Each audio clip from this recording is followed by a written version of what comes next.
Welcome to Sharpening Her Edge, first podcast. It's going to be fun. It's going to be informational. It's going to be a little challenging at times, but I want to reassure you, you are in the right place. If you've ever looked at your life and thought, oh my gosh, look at everything that I'm doing, whether it's family, work, profession, leadership, volunteer work. Look at everything you're doing and then acknowledge the feelings that you have, that you're exhausted, that you're questioning yourself. What's going on? Why can't I do it all? See, sharpening her edge isn't about doing it all. It's about being selective. It's about having that clarity to do the right things that are in alignment with you. So let's talk about it, okay? High achieving women don't struggle because they lack ambition. They struggle because they lack capacity. And that's very, very different than ambition. They struggle because they're carrying that emotional weight. So when you look at yourself and you think, how could I have handled it better? Let's put that into a normal context here. How many things are you really handling? How much emotional load are you shouldering? You're competent. You're high functioning. People look up to you. You get stuff done and you're exhausted. Absolutely, utterly to your core, exhausted. It doesn't have to be this way. What I want to do is differentiate what burnout is and capacity erosion. So burnout, we always say women are burning out. We always say, oh my God, I was so burned out. Well, maybe that burnout is because you had too many things you were carrying. Maybe burnout is something that someone puts on you that you've internalized. And maybe it's time to take a step back and look at alignment. Is it an alignment issue? Is it a time issue? Majority of the time, it is a capacity issue. What you physically and emotionally can do. And it's overwhelming. It's overwhelming at times. And this podcast is specifically for women because it hits us differently than it does for our male counterparts. So let's talk about the emotional overload. That emotional overload that we all have to carry. One of it is decision fatigue. We get constantly interrupted, whether we get the digital interruptions, whether we get the online interruptions, whether we get these things that distract us from what we're doing on our task. It's called task switching. And that digital interruption, that digital fatigue leads to decision fatigue. And that can be absolutely bewildering and overloading exhaustion. There's also that leadership pressure where we are trying to lead a team in a collaborative sense. And we often get undermined. We often get gaslit. And by having that collaborative sense, a lot of times our ideas are acquired by others or repurposed by others and claimed as their own. How many of you here have come up with something really good to find that a male colleague presented it to leadership without you and claimed it as their own? Been there. So let's talk about that emotional labor. We're not just carrying it for ourselves, we're carrying it for our team, we're carrying it for our families. And we're the strong ones. We are absolutely the strong ones. And a lot of times we feel that it is not a good thing to ask for and receive help. It's okay to ask for and receive help. It doesn't make you less than. But as women, we're often held to a different bar, an impossibly high bar. And then we have seasons of reinvention. What I mean by that, as an example, college student, medical student, resident, and then I was attending. And then I had to take a sideways step and become a healer after a car accident, and I couldn't practice as an attending. And in all that time, I got married. I had 2 kids. and became a pet owner yet again. But all these different roles, all these reinventions, all these re-examining of my self-identity. As women, we go through that, and that identity gets stretched. So let's talk about just a couple different examples. One, I've seen it in medicine. And just wanted to point out a stat that most people don't see. Women physicians work 41 more minutes than their male counterparts in an 8-hour shift. What? Are you kidding me? Oh, let's really? Yeah. 41 more minutes in an 8-hour shift. What are women doing? Women physicians talk at least 10% longer with their patients. And they're spending a lot more time on that electronic medical records, answering messages. Some studies show that as women physicians, we will get 20% more messages than our male counterparts. So women physicians, we see that, we feel that. And then let's talk about executive women. Executive women are more likely to be fired than their male counterparts. So not only do we have a steeper curve to get to the top to hit that glass ceiling, we get kicked off the mountain faster. Well, there's a study that showed that 15 to 20% women are more likely to take a leave in their role than a year's time than a man. It's that impossible bar that is being set. Again, when we look at women, especially when we're measuring, when we're looking and tabulating those metrics, women perform better, but have less opportunity and honestly less recognition for advancement. So there's a need for a podcast like this that will be edgy at times, that will be always authentic, always real. It is what it is. And having these conversations that you don't see in the boardrooms, having the laid out for you struggles that we as women go through. And I want to remind you, brilliance is not the problem. It's capacity. It's capacity. And I want to talk about why productivity tools don't fix it. Focus, strategic, and alignment. So calendars don't fix that cognitive fragmentation. They don't. Hustle doesn't fix identity misalignment. And being more efficient does not fix that overload. I've been teaching for a while in webinar and now in an on-demand setting how to reclaim 4 hours of your time per week. And it's not about stuffing more things in, it's about pulling things out. Productivity tools that try to make us more efficient without recognizing the cognitive, physical burden that we as women carry don't work. They're not authentic. We are shouldering so much more. And it's okay to recognize it, call it out, because once you recognize it and call it out, that's when we can start making changes. That's when we can start making that impact. So how many of you have been voluntold? Yeah, I know it's kind of a made up word, but being voluntold means, well, that's just the extra duties as assigned, whether it be doing all the prep work for a presentation or doing all the prep work before you go into your shift, if you're working a shift, or doing all the phone calls and Zoom meetings to try to prepare for a project, or if you're in a hospital setting, we put you on the morbidity and mortality committee. Did you ask to be on that committee? You were voluntold. So you can write this down or snag it for later. I learned the hard way. This is Susan's rule. No more than one committee or board at a time. It dilutes us.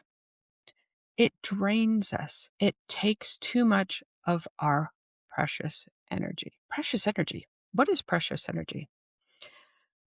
Oh, the bank of Susan. So one of us have our own banks. And this is a concept I don't want you to cross right through because it's really important when you look at capacity that you look at that emotional energy. In the Bank of Susan, every morning I get up and I get so many deposits to that bank.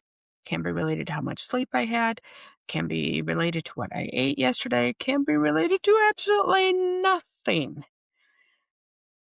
But that emotional energy, the currency in the Bank of Susan, it's not like that telephone commercial where you get rollover minutes. There are no rollover minutes in the Bank of Susan. You have the capacity that you have. And some days I may have 100 units in the Bank of Susan. Woohoo! I can get so much done. And some days I get 10 units in the Bank of Susan. And if it takes 5 units to make your bed, then it's making that conscious decision. How much capacity do I have on that day? And I've really had to look at that because of surviving a car accident, because of all the things that I've been through.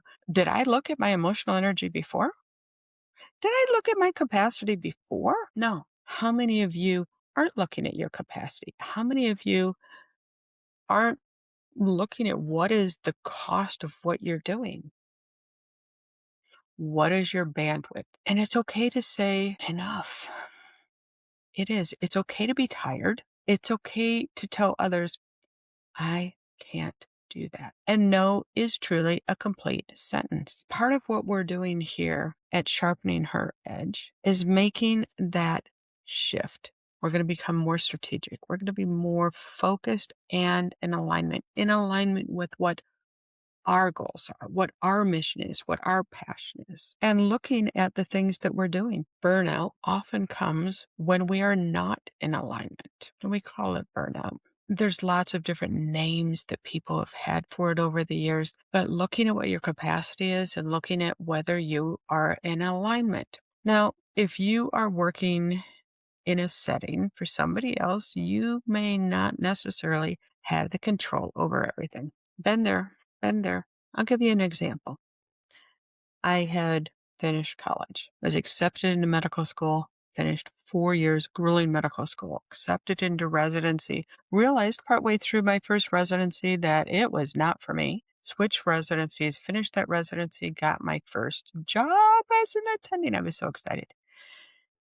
And it was interesting. If I had known then what I'd known now, would I have ever gone there? Probably not. But it was a situation where there were a lot of men in leadership, very few women in leadership, a lot of being voluntold, and a lot of what I was called, young female whippersnapper. Yes, literally.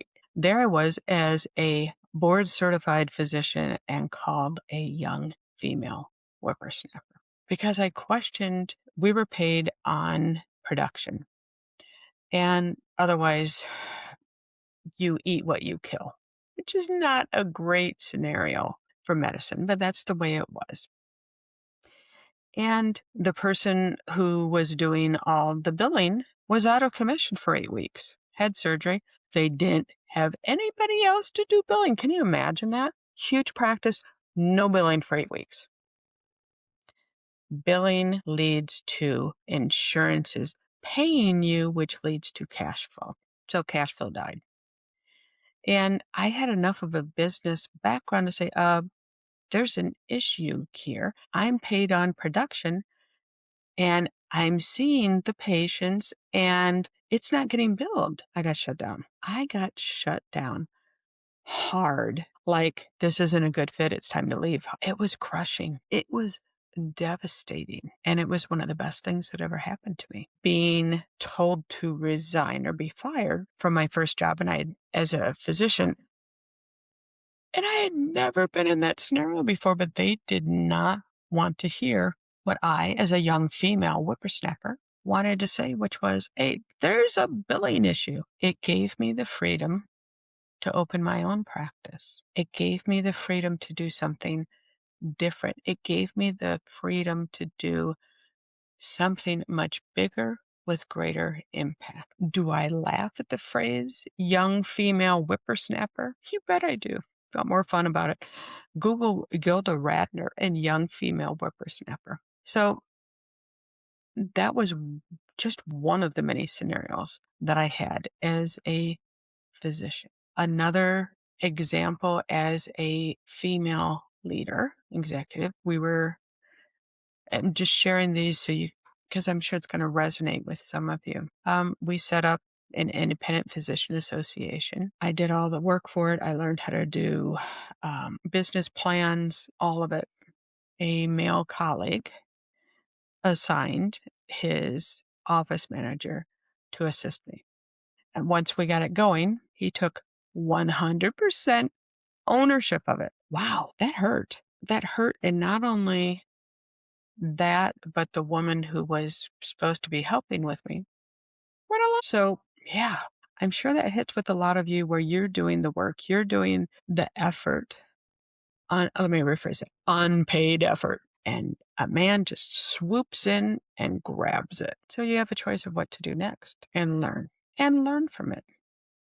So we talked about being voluntold. We talked about having our ideas being taken from somebody else. I want to talk to you a little bit about boundaries. So when we're talking about boundaries, one, no is a complete sentence.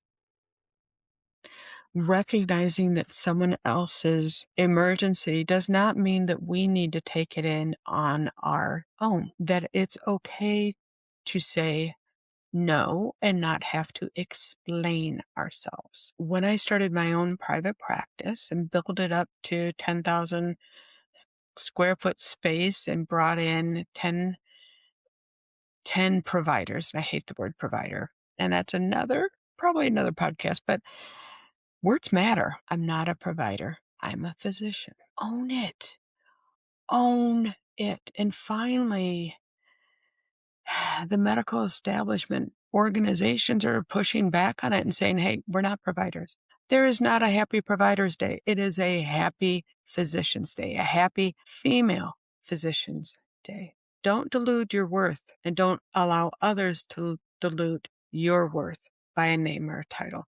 Now, along that same thing, there's a big difference between being called girl and girl. Talking with friends, I may say, hey, girl. But when a male calls me girl, that is demeaning. That is belittling. We are women. We are strong. And we may have some young women, and then we differentiate that as child. So using that language, we're not providers. We're female physicians. We're not your girl. We may have girl friends, but we will not be belittled by the quote, all boys club. Yeah, they call it that. That's exclusionary. That's exclusionary. And we don't need to play golf to be in the boardrooms. We can choose to play golf. We can play pickleball. We can do whatever we choose to do. But it is our choice. And we get to name it the way we see fit. So as part of this shift that we're making that identity refinement.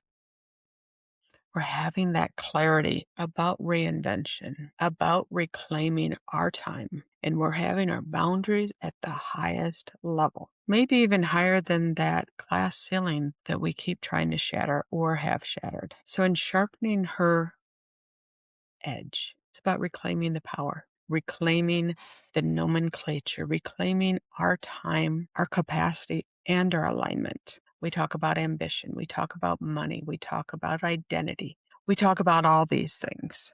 And this is just the first conversation. So I think it's important. Recognize you're not behind. You're overloaded. And being overloaded is solvable. It is fixable. Thank you for listening. Please hit subscribe, share with your friends. Stay tuned as we continue with our weekly podcast.